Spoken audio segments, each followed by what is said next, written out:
Voilà, le cours continue. Je disais, pour là, nous allons prendre ce qu'on appelle le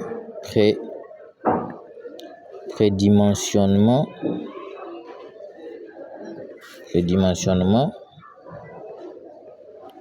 d'un escalier.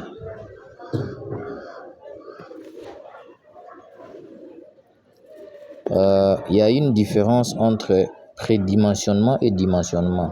Quand on parle de prédimensionnement, on voit tout simplement, c'est une opération qui consiste à déterminer les dimensions d'une structure. Ça veut dire savoir quelle est la hauteur du contre-marche, quelle est la longueur ou les dimensions du marche, ainsi de suite, paillasse et autres. Et il y a ce qu'on appelle dimensionnement. Dimensionnement, ce n'est rien que l'opération qui consiste à calculer les armatures. D'où, avant de faire le dimensionnement, il faut commencer par les prédimensionnements, savoir les dimensions de votre escalier. Après, et par là, vous allez dimensionner les armatures qui va supporter cet escalier. Nous commençons par le prédimensionnement. Pour prédimensionner un escalier, nous avons juste quelques petites formules à respecter. Ce sont les formules de M. Blondel. D'où la première de formule, c'est pour prédimensionner. Désolé pour ma qualité de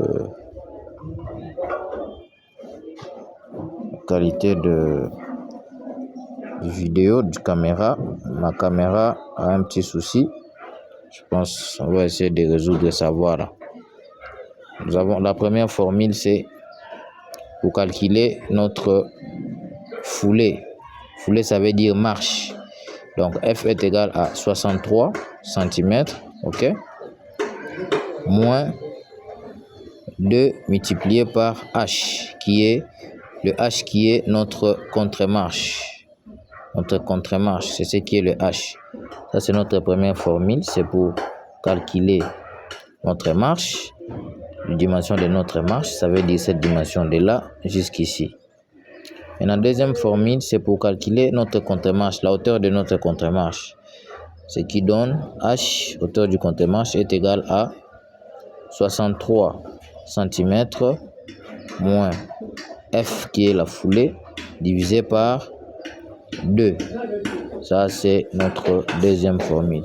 Dans tout ça, si vous calculez, vous finissez à calculer la foulée et notre contre-marche, vous devez vérifier si réellement la foulée et la hauteur donnent réellement la longueur du pas, la longueur moyenne du pas que vous avez utilisé. 63 que vous voyez qui se répète ici, c'est la longueur moyenne d'un pas. Ça varie de situation à une autre. Je pense qu'on va en parler plus tard dans notre cours. Ça veut dire que la longueur moyenne du pas, c'est 63 cm. C'est pourquoi nous utilisons ces 63 cm.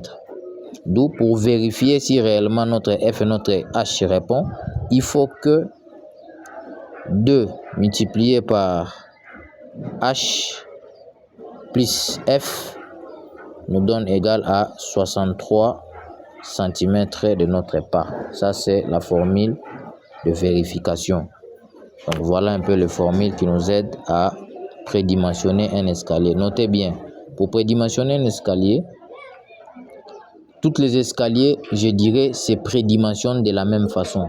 C'est juste que le forme qui développe et le modèle de traçage qui développe et le type de charge qu'il va supporter et l'endroit où vous allez les placer. Voilà un peu pour le prédimensionnement. On va donner un exemple pour appliquer nos formules. Merci.